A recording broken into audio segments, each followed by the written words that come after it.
नुकताच नवरात्र उत्सव हा मोठ्या थाटामाटात साजरा केला गेला आहे आणि त्यानंतर आता दिवाळीची चाहूल जी आहे ती सर्वत्र लागलेली आहे। अवघ्या काही दिवसांवर दिवाळीचा सण जो आहे तो येऊन ठेपलेला आहे आणि त्याच पार्श्वभूमीवर ठिकठिकाणच्या कुंभारवाड्यामध्ये सध्या जी किल्ल्यांवरची चित्र जी आहेत ती रंगवण्याची लगबग पाहायला मिळते। मी आता अशाच एका कुंभारवाड्यामध्ये आलेलो आहे। पुण्याच्या भोर तालुक्यातील उतरवली गावचा हा कुंभारवाडा आहे आणि या ठिकाणी असणाऱ्या मोनिका आर्ट्स या कार्यशाळेमध्ये सध्या मी आलेलो आहे आणि या ठिकाणी पाहिलं तर या ठिकाणी असणारे कारागीर जे आहेत ते सध्या ही जी चित्र आहेत जी किल्ल्यांवर ठेवण्यात येतात त्या चित्रांवर शेवटचा हात मारण्यात दंग असल्याचं आपल्याला पाहायला मिळतं। या ठिकाणी पाहिलं तर विविध प्रकारची चित्र या ठिकाणी बनवलेली आहेत। हत्ती असतील, घोड्या असतील किंवा सिंह असेल, असे विविध प्राणी असतील किंवा किल्ल्यांवर लागणारे सैनिक जे आहेत ते या ठिकाणी बनवलेले पाहायला मिळतात। त्याचप्रमाणे या ठिकाणी शिवाजी महाराजांचे सुद्धा आकर्षक अशा मूर्त्या ज्या आहेत त्या बनवून तयार असल्याचं आपल्याला पाहायला मिळते। खरं तर अवघ्या काही दिवसांवर दिवाळी येऊन ठेपल्याने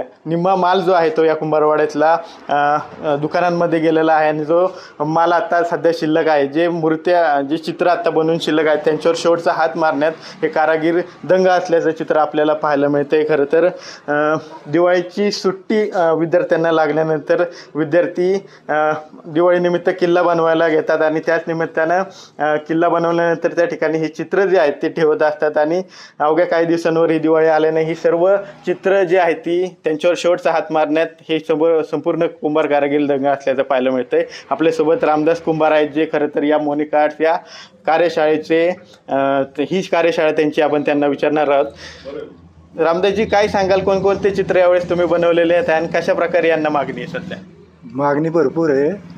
चित्र तुमचे वाघ, सिंह, हत्ती, घोडे असे अनेक प्रकारचे प्राणी आहेत। परत मावळे सैनिक आहेत, तानाजी मालुसरे, बाजीप्रभू असे अनेक सैनिक आहेत।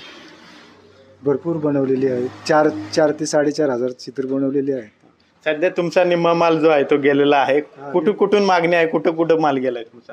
आमचा माल महाडला जातो, बहुतेक करून महाड ठिकाणी जातो माल। पुण्याला कोकण भागात तुमचा माल? कोकण भागात जातो, पुण्याला सुद्धा जातो। आपण गणपती उत्सवात पाहिलं किंवा नवरात्र उत्सवात पाहिलं तर गणपतीच्या किमती असतील किंवा ज्या नवरात्र उत्सवात लागणाऱ्या देवींच्या मूर्ती असतील त्यांच्या किमतीत काहीशी वाढ झालेली पाहायला मिळालेली होती। आता यांच्या किमतीत काय वाढ झालेली आहे का, काय सध्या? हा, यांच्या किमती सुद्धा 10 ते 20% मार्जिन वाढलेले, मटेरियल मातीचं वाढलेले, कलरिंगचं भाव वाढलेले। अच्छा, म्हणजे जी चित्र बनवण्यासाठी कच्चा माल लागतो त्यांच्या किमतीत काहीशी वाढ झाल्यामुळे ही सर्व वाढ झाली? हा, बहुतेक त्याच्यामुळे सगळी वाढ झालेली। बाजारपेठेमध्ये सुद्धा मार्केटला वाढलेली सगळं।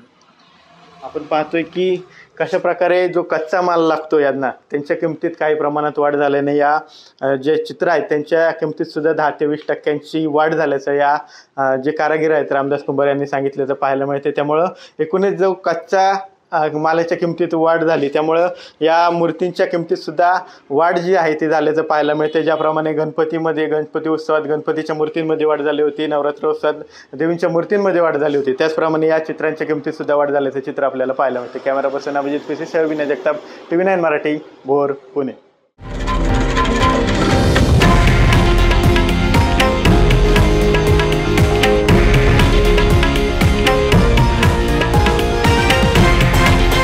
हे आहे देशातील नंबर 1 न्यूज नेटवर्क आणि आपण पाहत आहात TV9 मराठी, एकमेव।